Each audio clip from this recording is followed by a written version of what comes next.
ఏపీలో తిరుమల లడ్డూ ప్రసాదం కల్తీ వ్యవహారం రాజకీయాల్లో ప్రకంపనలు సృష్టిస్తోంది. దీనిపైన విమర్శలు, ఆరోపణలు పర్వాలు కొనసాగుతూ ఉండగానే కల్తీ నెయ్యి వ్యవహారంపైన దర్యాప్తులో వేగం పెంచింది సిట్.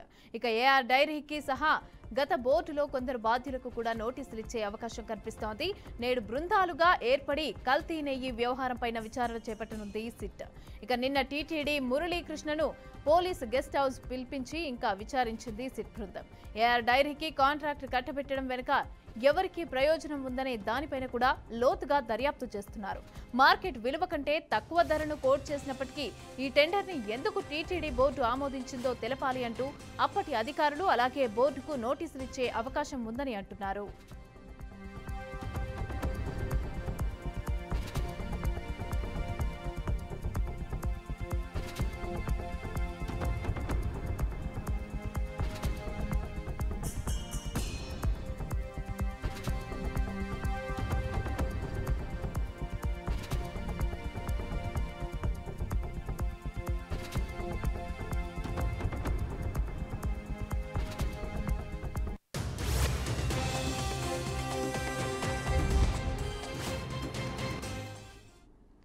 ఇక కల్తీ నెయ్యి వ్యవహారం పైన ఏఆర్ డైరీకి కూడా నోటీసులు ఇచ్చేందుకు సిద్ధమవుతోంది సిట్.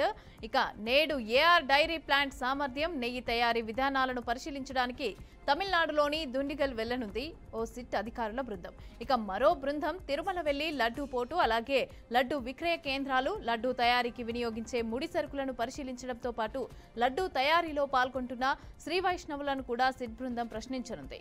మరో బృందం తిరుపతిలోని టీటీడీ పరిపాలనా భవనంలో నెయ్యి కొనుగోలు ఒప్పందాలు, నాణ్యమైన నెయ్యి సరఫరా కోసం టీటీడీ ఏఆర్ డైరీ మధ్య జరిగిన ఒప్పందాలను పరిశీలించనుంది. ఇలా మొత్తంగా లడ్డూ ప్రసాదంలో కల్తీ నెయ్యి వ్యవహారంలో ఆంధ్రప్రదేశ్ ప్రభుత్వం నియమించిన సిట్ బృందం వేగం పెంచింది.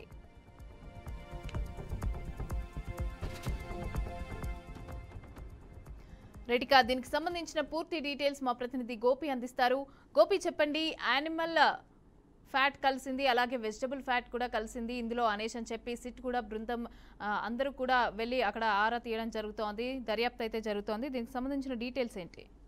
మొత్తంలో శ్రీవారి లడ్డూ ప్రసాదాల్లో అనిమల్ ఫ్యాట్స్ కలవడం పైన ఇప్పటికీ కూడా సిట్ దర్యాప్తు అయితే వేగవంతం చేస్తుందని మనం చెప్పుకోవచ్చు. మొత్తం మీద మొన్న 2 రోజుల పాటు కూడా తిరుపతి, తిరుమలలో దర్యాప్తు చేస్తున్నారు. ఇవాళ ఉదయం కూడా తిరుమలకి వెళ్ళినటువంటి సిట్ బృందం ఇప్పటికే శ్రీవారి ఆలయం పక్కనే ఉన్నటువంటి లడ్డూ ప్రసాదాల కేంద్రాలని, అదేవిధంగానే ఈ నెయ్యి సరఫరా ఎక్కడ జరుగుతుంది, మార్కెటింగ్ సంబంధించినటువంటి కార్యాలయం ఇవన్నీ కూడా తనిఖీలు చేస్తున్నారు. మొత్తం నిన్న సిట్ చీఫ్ త్రిపాఠి చెప్పిన ప్రకారం మొత్తం 3 టీమ్స్ గా సిట్ బృందాలు విడిపోవడం జరిగింది. ఒక టీం ఆల్రెడీ త్రిపాఠితో పాటు ఉన్నటువంటి టీము తిరుమలకి వెళ్లారు. తిరుమలలో ప్రస్తుతానికి ప్రధానమైనటువంటి ఏదైతే లడ్డూ ప్రసాదాల కేంద్రాలు, వంటశాలలో ఉన్నటువంటి లోపల ఆలయం లోపల స్వామివారికి సంబంధించిన నైవేద్య ప్రసాదాలు తయారు చేసిన వంటశాల ఇవన్నీ కూడా తనిఖీలు చేస్తున్నారు. అందులో ఉన్నటువంటి అక్కడ పనిచేస్తున్నటువంటి సిబ్బందిని కూడా విచారిస్తున్నారు.